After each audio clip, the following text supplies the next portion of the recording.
The bell at Blackwood Manor, the village of Blackwood, sat deep in the Carpathian Mountains, somewhere between Romania and the forgotten roads that tourists never bothered to take. There was one rule everyone in the village knew: never answer the bell after midnight. Nobody explained why. Elias, a young photographer from London, arrived in Blackwood on a cold November evening. He had rented an abandoned stone house on the edge of the forest, hoping to photograph the mountains during winter. The old woman who gave him the key stared at him for several seconds before saying, "Whatever you hear tonight, stay inside."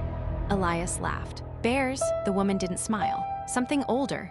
That night, snow began falling. At exactly 12:13 a.m., Elias heard a bell. Ding, he sat up in bed. Ding, the sound came from somewhere outside. He looked through the window. Nothing, only the forest. Then came 3 slow knocks on his front door.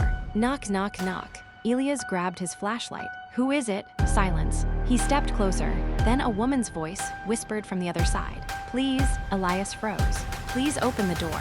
He recognized the voice. It was the old woman who had given him the key. Elias reached for the handle. Then he remembered her warning. "Stay inside." He stepped away. The voice returned. Elias, his blood went cold. He had never told the woman his name. The knocking stopped. For several minutes, there was complete silence. Then Elias heard footsteps walking away from the house.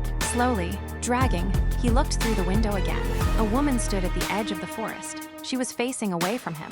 Her long black hair covered her face. Elias lifted his camera and zoomed in. The woman suddenly turned her head, but her body didn't move. Her face was still pointing toward the forest. Only her head had turned. Elias dropped the camera. The woman began walking toward the house. One step, then another, then another.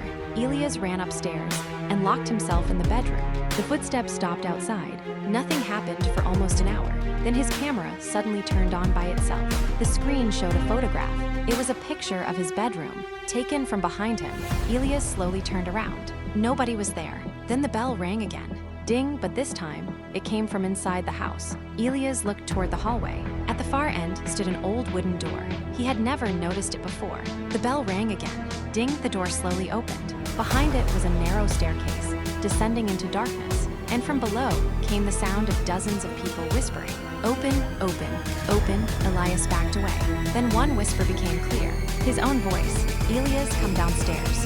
He ran for the window, but before he could reach it, the bedroom door slammed shut. The bell rang one final time. Ding! The next morning, villagers found the house empty. Elias was never seen again, but the old woman knew exactly what had happened. She simply locked the house and placed a small wooden sign on the door. "Do not enter after midnight." Years later, tourists began visiting Blackwood. Some claimed that on quiet winter nights, they could hear a bell coming from the abandoned house. Ding, and sometimes, if they stood close enough to the windows, they could see a man inside. A young man with a camera, standing perfectly still, watching the forest, waiting for someone to knock. Knock, knock, knock.